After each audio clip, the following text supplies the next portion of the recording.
هو انت لسه مستني مين يطبطب عليك؟ مستني مين يلاحظ انك مش بخير؟ تعال اسمع الكلمة دي مش موعظة، دي من حضن ربنا ليك. فيه ناس بتضحك بس جواها بحر دموع، ناس بتمشي وسط الزحمة وبتحس انها لوحدها، ناس لما بتدخل اوضتها وتقفل الباب بتنهار وتقعد تقول انا تعبان، انا مش قادر، بس مين هيسمعني؟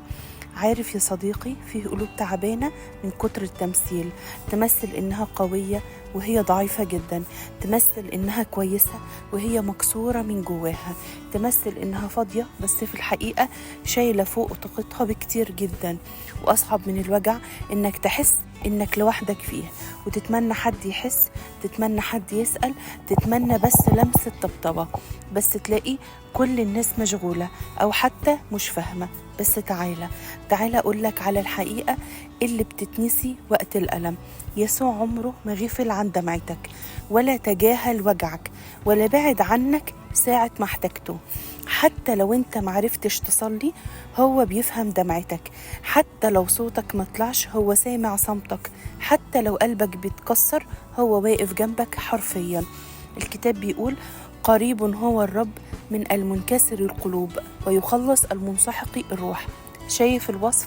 مش بيقول بيفهم، ده قريب منهم، يعني أقرب من أي حضن، وأقرب من أي شخص، وأقرب من أي طبيب أو صديق أو أي كلمة.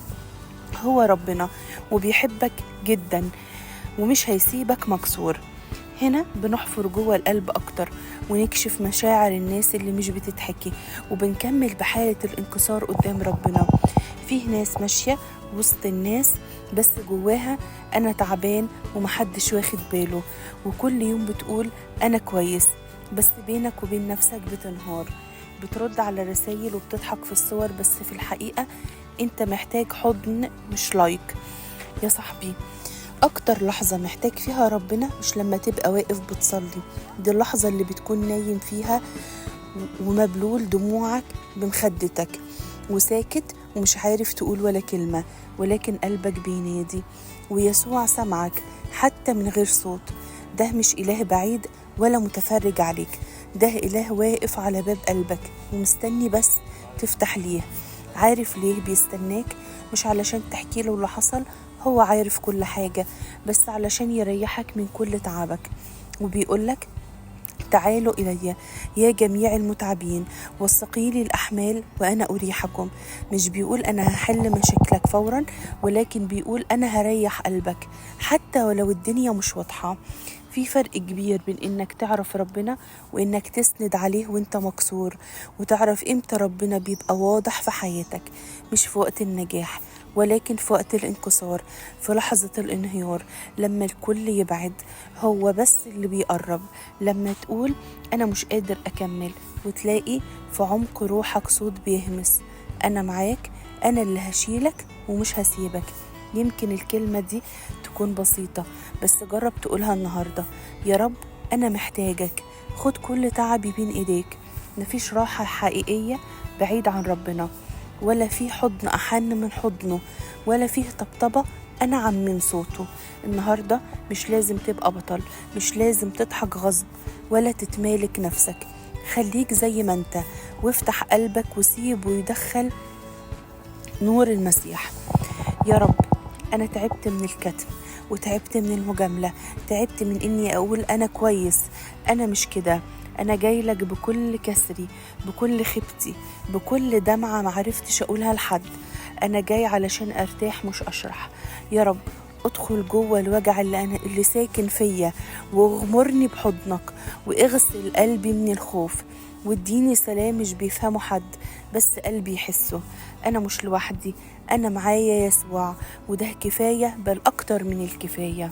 لو الكلمة دي لمست قلبك ما تخليش الفيديو يقف عندك، اعمل لايك وشير وسيبلي تعليق فيه أنا مش لوحدي، ربنا شايفني، علشان الكلمة دي توصل لقلب تاني مكسور زيك، وممكن تكون سبب لحياة حد تايه.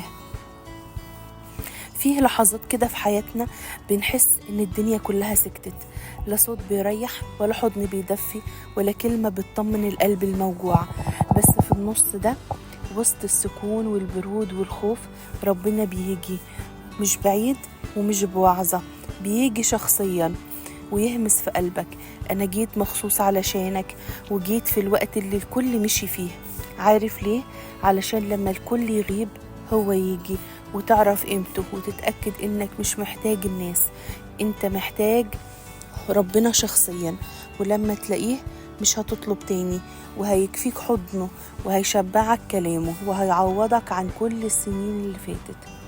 فيه مقولة سمعتها زمان بس عمرها ما خرجت من قلبي: ربنا مش بيجي متأخر، هو بيجي بعد ما الدنيا تقفل، علشان يثبت لك إن مفيش حد غيره هينفعك.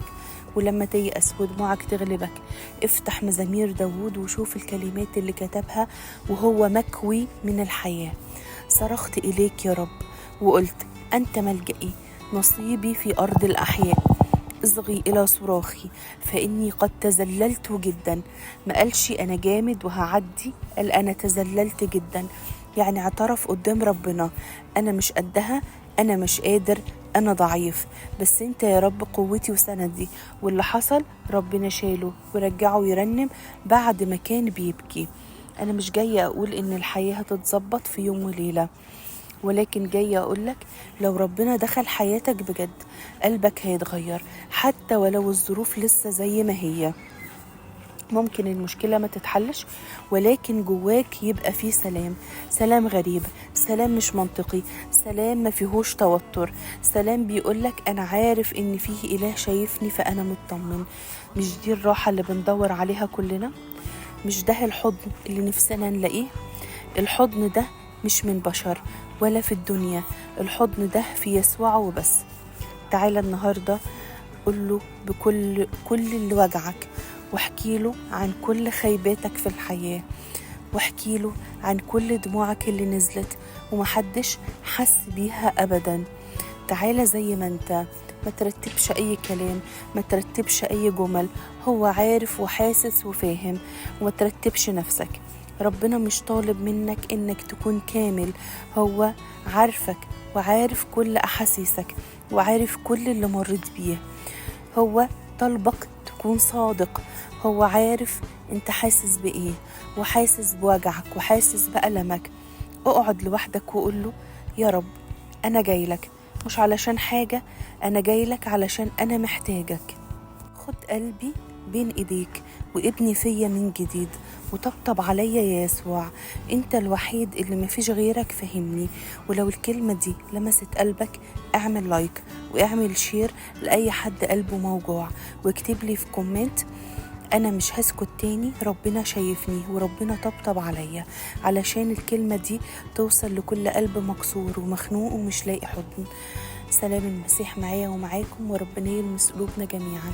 أمين.